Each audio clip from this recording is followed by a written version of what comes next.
We bought approximately 4,000 apartments. And as we're doing that, I started walking these buildings. And even though initially it was a trade, I started feeling like there was something more that can be done. I started feeling like the residential experience is not what it should be. So we're going to talk more about flow and the new business in a moment. Marc, I want to shift to you. You and I have talked about housing for a long time, long before this investment. It's something you've thought about for a long time. Why is housing important? Why is it particularly relevant? Why is it even part of American dynamism? Yeah, so there's a critique of Silicon Valley and the tech industry that, on various days, sometimes I agree with, sometimes I don't. But, there's a critique that basically says, look, you guys have done a great job. Silicon Valley's done a great job over the years at the really unimportant things. And so you've consumer electronics and video games and media and e-commerce and it's all great, it's all fine, it's all good. And by the way, we do those things. We're very proud of our efforts in those spaces. And we actually think they're very important. But they're small slices of GDP. And then if you look at basically the GDP pie chart, which is also the sort of consumer spending pie chart, the things that people spend money on that really matter in their lives, there's basically three really big ones, right? Healthcare, education, and housing. And of those, the biggest one is housing, right? It's sort of the housing is the single biggest, kind of thing that most families spend money on. And so, it's really central, from that standpoint. It's very central from an economic standpoint in the life of a family because, right, there's this, very big question, which is, if you own, there are, potentially big downsides because you might be stuck, in one place where maybe you don't want your family to be for the next 30 years because maybe opportunity shifts around. But if you rent, you don't necessarily, right, build up equity by default, with the way that most apartment offerings work. So there's big economic consequences. There's also big social consequences and political consequences, right? Which is, and this is something that's kind of been deep in the American character for many decades. But this idea that if you have a sense of commitment, if you have a sense that you are actually invested in the place where you live, you are more connected to the society, you're more connected to the culture, and then ultimately you're more connected to the politics, to the polity, to the political body. And so there's been long-running policies in the United States to encourage home ownership. Now, it turns out those can be overdone. They can end up with problems, and we saw a lot of the problems that kind of came out of that approach and kind of the historical approach in the 2008 financial crisis. But nevertheless, there is a very kind of big, deep, meaningful kind of sense of identity that comes with housing. Why does this matter, kind of from a broad standpoint? So the reason I think this matters so much is because geography is so central to economic opportunity. So, right? So, over the last 50 years, that kind of trend has gone into hyperdrive, and you've had this emergence of what economists call superstar cities, where you've got these specific cities like Washington, D.C., New York City, Boston, San Francisco Bay Area, Los Angeles, and then, internationally, London and Tokyo and Singapore and so forth, and Paris, that are kind of these cities that are like irresistible draws for people who are, highly ambitious and want to be around a lot of other highly ambitious, highly productive people. It turns out as a result of that superstar city clustering thing, there's been a bifurcation in the housing market, right, where basically those superstar cities, they become, basically occupied. At some point, people end up with a political agenda, and then they stop building housing, right? And so the places where people want to go and want their kids to go are very difficult to get to. And the San Francisco Bay Area is like a classic example of this. San Francisco last year authorized, I think, 6,000 new housing units, right? Which was just like an absurdly low number relative to the demand for people who want to move there. And then the places that do not have this kind of clustering agglomeration superstar city effect, they build plenty of housing, but there's not as much opportunity there. And then basically, a horrible tragedy struck that turned out to also be in some ways a miracle in terms of, I think, the long-run consequences, which is COVID, right? And none of us would have hoped that COVID would have happened, and it has been a horrible tragedy for many people, and I think, broadly for our society. But nevertheless, COVID was a system shock, right, that caused all big companies to basically instantly move online in a hard cutover, in kind of a way that I never imagined was possible. It was also an instant proof that companies really can run, at least for some time, they can actually run online, right? Basically, no big company actually stopped operating as a consequence of this dramatic shift from in-person to online. And then all of a sudden, like that opened the door to, every CEO, every manager, every entrepreneur, every investor thinking, okay, the post-COVID world is not going to be like the pre-COVID world. The post-COVID world is going to be an opportunity to rethink and reinvent how companies are organized. It's going to be an opportunity to reinvent how industries are organized. It's going to be an opportunity to reinvent, how geography works, right? What the role of cities is. And then there's a corresponding question that's opened up, which is how are people going to live? And some people are going to continue living the way that they were. Some people are going to undertake a radical change in how they live, and they'll go remote, and all of a sudden, you go remote and you have access to thousands of jobs anytime you want, which is a totally new phenomenon. And then you now have the opportunity to rethink how families live, right? And so, is it necessary for ambitious kids to leave a place where they grew up in order to have access to first-class economic opportunity? In 2019, the answer to that was frequently yes. Today, maybe not. This moment in time that we're in right now, which is like we can actually rethink and reinvent how companies are organized and how work happens, and then we can also reinvent how people live and give people a lot more options in how that happens. And so I think basically the presumptions that have underlied the whole structure of how the housing market works and how the industry works and how people live and work, I think it's basically all up for grabs. I think we have about a 5-year window, I think, as a society to kind of figure out what this means and how to adapt. A lot of time, I think, a lot of people argued. Howard Schultz used to say Starbucks is the third place. I remember once having an argument with him. I told him WeWork is the third place. He was like, Starbucks is the third place. Well, I think the first place turned out to be the third place. I think the home is the most important thing. I think COVID taught us that. I think you can take your work into your home, but you can't take your home into your work. And that's affecting a lot of change. Also, to put a little numbers behind what Marc is saying, 70% of 35-year-olds and youngers are currently renters. They don't actually buy. And this number is not because of the interest rates that have been going up over the past 6 to 10 months. This is a number from 12 months ago. And we believe that that number is actually only going to grow. So 70% are renters. You said it's a big piece of their spend. It's about a third of their total wallet. So you have this huge asset class, largest in the world. 70% of its users are renters. It's a third of their spend. And yet they're not getting an experience that is actually up to par. Not to talk about the financial. You mentioned, Marc, that they're not creating any equity, and they're not creating any equity. And when you put those two things together, you see a real challenge. And what it's going to do, and we're already seeing it, people are starting to work where they live and not just live where they work. And therefore, you're starting to see these movements between cities. And you can even say, without becoming too political, but we're in the heart of politics, maybe some of the results in midterms now showed Democrats that were actually traveling to new cities and moving to different places. A lot of things are shifting. And the way we live has an opportunity right now to change, because I think if we weren't clear about it before, how important the home is, everybody's reminded. And a great home and a great experience, an elevated experience, is more important than ever before. And then work has to accommodate.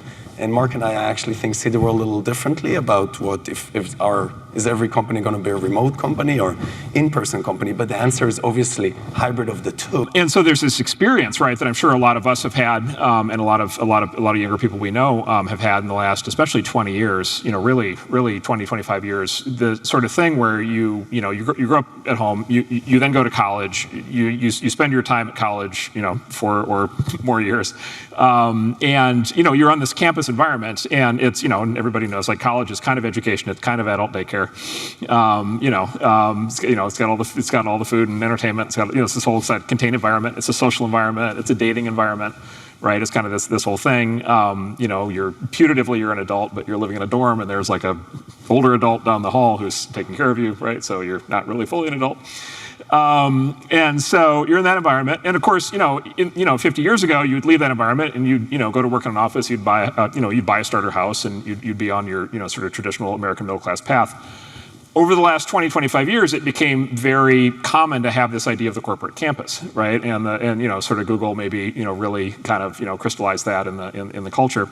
And basically this idea that a company's facility where everybody came every day was going to basically be a continuation of the college campus experience. The young adults kind of stayed in this corporate campus environment, and then as a consequence, they had this incredible community, right? They had this incredible environment, right, where they have, all these friends, coworkers, colleagues, their team teammates, other people who work at the same company. They're going to lunch, going to dinner, doing the whole thing. And then by the way, it also turns out it's just like the college campus. It's the dating pool, right? And so, basically, if you work for the Google campus or the Facebook campus, like who you're going to date, probably somebody who also is there, because you're there all the time together.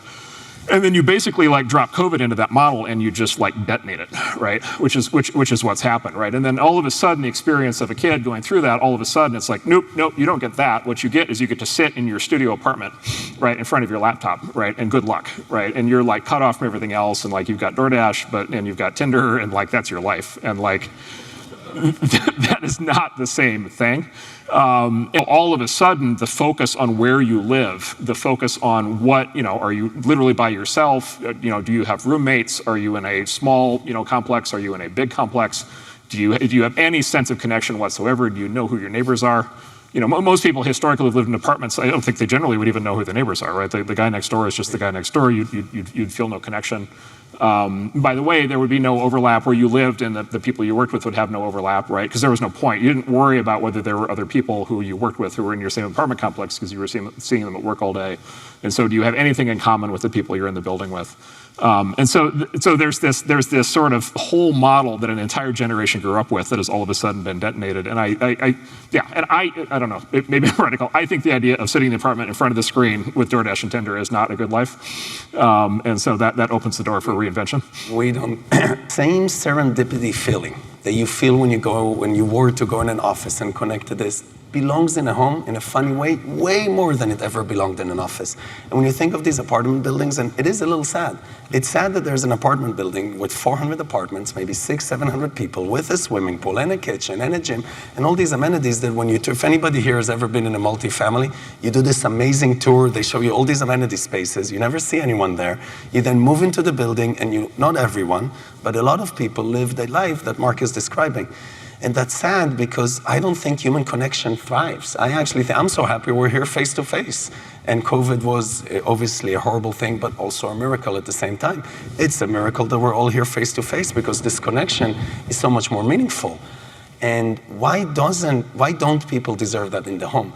And again, I go back to that number. It's a third of their wallet spend. As Americans, we're used to actually, for anything we spend, if it's 2% of our wallet spend, 1% of our wallet spend, many companies that you guys invest in, it's all branded. It's always an uplifting experience. If someone doesn't do a good enough experience, then the next person comes and elevates it. And yet in residential, and we can talk about why, but in residential, never happened. And because it never happened, and because it's so difficult to disrupt, it actually didn't occur. And what ends up happening is that renter is not getting a good deal, neither the experience or the financial transaction. And again, that renter is the majority of the young adults. We haven't talked about really flow yet. There's a lot of different ideas that we have, but the simple one is when people tour a building, always the leasing agent tells you about all the amenities. I would like the leasing agent, who's not even going to be called a leasing agent, to introduce you to a few residents who actually like living there. Let them tell you why this is a great building and if it's a fit for you or not a fit for you. And a lot of people ask me, Adam, how come this didn't exist before? It doesn't exist, in my opinion, because buildings are full anyway. There's a short of supply, so you spoke a little bit about zoning. And the numbers varies, but between 3 to 5 million apartments and single-family homes missing right now in the US, and that number grows by hundreds of thousands of units a year. And so there's a shortage of supply, there's an over-demand, and no one really needed to do it. And because the landlords didn't need to do it, it didn't happen. And when you think of prop tech companies and technology, I was talking to Steve Case before for a second about prop tech and a little bit about all the different innovations.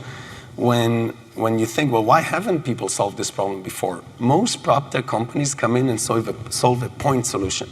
They have this one solution, but then they need to take that solution, convince the landlords who are not even interested in buying anything because they're making money anyway, go to these old ERP systems, connect to the back of these systems, then get the users. It's very difficult, which is why the way we want to tackle it is actually vertical. I almost think it's the only way.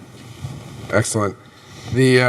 We're going to come back to that in the vertical software stack for prop tech and flow in a minute. Dramatic. I mean, look, for every employer, every company, this has been dramatic. We've had our version of it, and for us, it's been very dramatic. Which is, we made a very deliberate decision when we started our firm in 2009 that we were really deeply going to invest in the office, and in particular in one office. And so we were kind of semi-notorious in the industry for we only ever had one office. The office was in Menlo Park, California.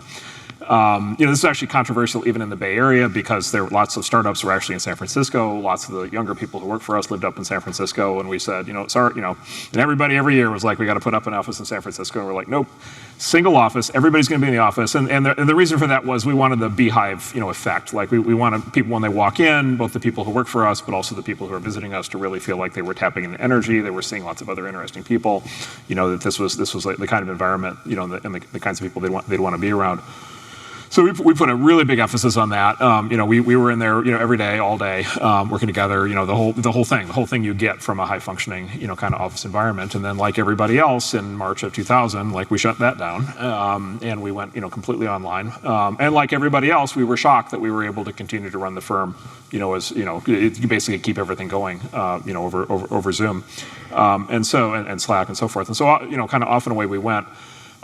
We actually had an incremental process, right? And the 2 weeks to crush the curve turned into 2 months, turned into 2 years, right? So like everybody else, we're trying to figure out how long this is going to last. We start doing polls of our employees, and we did like a poll 6 months in, and people were, some people were like, I can't wait to get back to the office. Some people were like, wow, I don't know. 12 months, the numbers moved. 18 months, the numbers moved. And then we had one poll where it was basically like 100% of the young parents were like, if you guys want to go back to the office, good luck. We're getting different jobs. It's like I get to spend time with my kids. I get to be here in the morning. I get to be here at night. By the way, I'm working from home. 12 hours a day or whatever. I'm more productive than ever. But I am not going to do the 2 or 3 hour daily commute, from South San Jose or from San Francisco or from the East Bay, to go to Menlo Park. I'm just not going to do it anymore. And so that perked our ears up because it's like, okay, that's interesting. A lot of founders who were frustrated being in the Bay Area, basically left over this period, and they went to other places and they started companies. And so we basically decided we can't be in the business of partnering with people who are building the future if we're not living in the future ourselves. And so we basically said, we'll just do a hard reset. We'll become, say remote-centric or sort of virtual-centric. I just approved a request. We converted, we still have our office because it's on a long-term lease. We converted it to hoteling. And I just signed off yesterday on converting my former office into apparently the new lounge. So I'm very excited to visit the new hangout space. Look, I think to Adam's point, we're feeling our way through it. I think a lot, I would say especially this, I talked to a lot of big company CEOs, and I think they're all, and I think they would generally agree with this, they're all in an intermediate state. They're all in some hybrid state where they kind of have a lot of vestiges of the old model because they've got the offices they've got, and they've got the employees that lived in the certain places, but they know that they can't go back to the way things used to be. So they've all got some hybrid remote virtual thing. It's usually a 2 or 3 day a week thing. It's not working really well. They've got this big question of, do they also hire remote employees? Because if they do, then it brings up the issue to the current employees is why can't they become remote? And then they've got, they basically all have to reinvent all the communication flows, all the management systems. And then they've got this fundamental question for their people, especially all the new hires, right? And, we're going to be on 5 years in here pretty quick. And so there's an entire generation of kids coming out of school that are going to go to work for these companies, and they're going to have a different set of both, expectations and issues. And so this is why I think we're still at the beginning of the change. I think we're 3 years into probably a 10-year process. And I think the level of reinvention is going to be actually quite staggering. I strongly feel, and Marc asked you what's important about this conference, and it's important to think a little bit how the future is going to look. Just an opinion. I've been in a few offices. I strongly feel that the serendipitous connections, so the water cooler is boring. They're interesting. When you're building a company, and it's getting exciting, and a new idea is coming, and the whole team was supposed to go home, and it's 8 p.m., and everybody told their husbands, their wives, and their kids we're being there in 30 minutes. And then someone went to the bathroom, sorry for the example, and comes back and is like, I have it. And they say this thing that solves the entire problem. And everybody gets so excited, and before you know it, it's 2 a.m. And we just moved the business forward, not by a week, but by a year. And now it's 2 a.m., it's very late, everyone's sleeping already. Well, let's go out and grab a drink, and now everybody's hanging out. And before you know it, you just had one of those nights that's this moment in the life of a business that then you look back and you say, I know that day when it all changed. That special piece cannot happen on Zoom. I think human potential is in the cloud, back in that multifamily building. Why not have those connections there? Why shouldn't you meet your, and it makes a lot more sense for me, by the way, that I'll meet my wife or my husband in the apartment building when I went downstairs to the pool than I do in the office. So both of those things work really well. And from a business point of view, I can do business there also. And then maybe there should be a co-working space. There should be an office. And maybe enterprises are going to look. So if enterprises need to do culture, and if culture is not going to be in the office anymore, then maybe there's a new hybrid that has to do with the home put together with an office space. Then I'll give one more thought that I have. I think the fact that you guys have 7 offices is the future. So I do think it's smaller offices and centers, but it's going to be very hard for me to be convinced that not bringing people together and not having human connection is in our nature. I don't think we're built to look at the screen. And I think that one day when we're all much, much older and we're sick and we're on our deathbed and we're looking at ourselves and we have that moment of realization and we say, well, how much time in my life did I spend with my loved ones and with people I really care about? And how much time of my life did I spend in front of a screen? If that answer of in front of a screen is too big, I am not sure how we're going to feel that second before it's all over. In a very simple way, we want to create an elevated experience for the resident.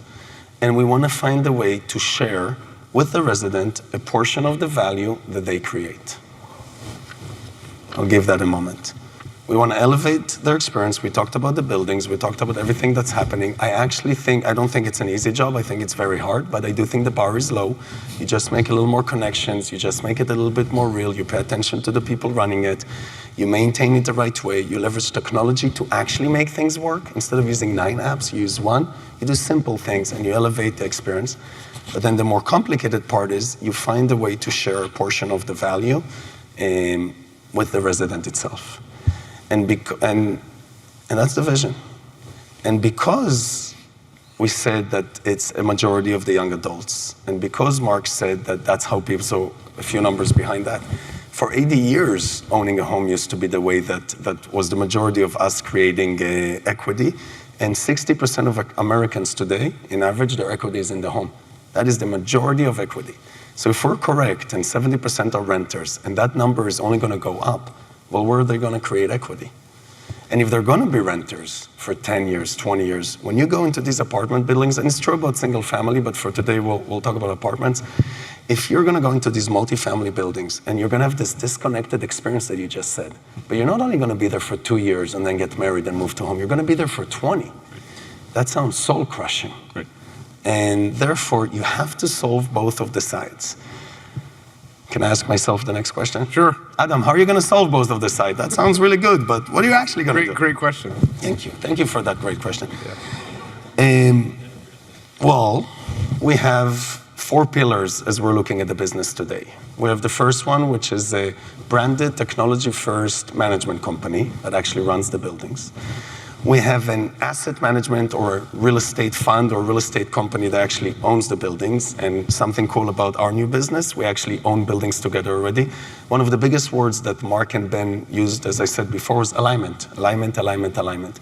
So for perfect alignment, we contributed into this business at least as much as Andreessen contributed into this business. And I'm very excited about it. And it's amazing to feel like that.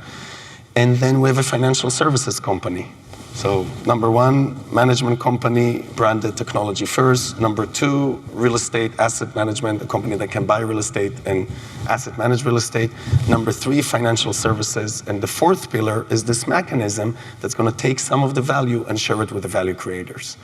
And what we get so excited about the vision of Flow and the business of Flow is that it's actually a flywheel. If we can actually create a better experience in the building, then the building performs better and makes a higher NOI. If the building makes a higher NOI, then we'll be able to raise more money and buy more buildings. If we buy more buildings, then we'll be able to run more buildings and have more users in those buildings. And those users are going to start using our financial services. Now, the reason they're going to use the financial services, the first thing you do in buildings is you charge rent every month. And that's 35% of their total wallet. So that payments company that's charging your rent already has a real relationship with the user.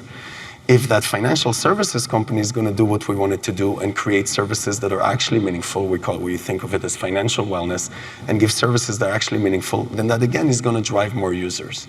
And then if we are able to take this value creating mechanism and share with our residents a portion of the value, it's going to make them feel ownership. And it's not just ownership, I feel like I'm part of something. It's I actually own part of something. And again, the word ownership is a very complicated word, especially in this place. But if there's perceived value, and if that value appreciates over time, then I feel like I'm part of a community. And a very funny example that we like to give is if you're in your apartment building and you're a renter and your toilet gets clogged, you call the super. If you're in your own apartment and you bought it and you own it and your toilet gets clogged, you take the plunger. And it's the difference when feeling like you own something to just feeling like you're renting, from being transactional to actually being part of a community. And our vision is to bring it all together. And just one more example of just to put it into numbers, average churn in property management, so average churn in multifamily in this country is 50%. It means the user stays in average for 2 years.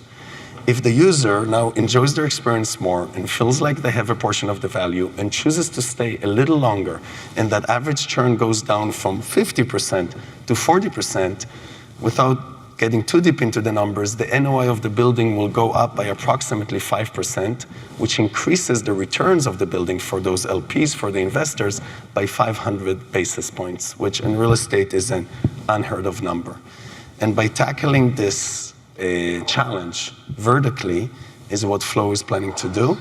And as I said, we're just getting started. Excellent. At Flow, and this is another lesson from the past, we used to think, and I used to think we had to own everything. I think the category is so big that the only way we're going to achieve anything is through partnership with government, partnership with current players, and partnership with new players that are going to come. And I think it's the only way to solve this problem. And I'll finish by saying that I actually think the housing crisis that we described might be one of the biggest challenges that the US is facing today. But the reason it's hard to understand it, it's because if you really want to get it, it's 5 to 10 years down the road. The problem with housing, it takes 5 to 10 years. And Marc, I agree with your assumption that we have about 5 years to do something really big about it. And all I can tell you is I think we have the right team to give it a shot.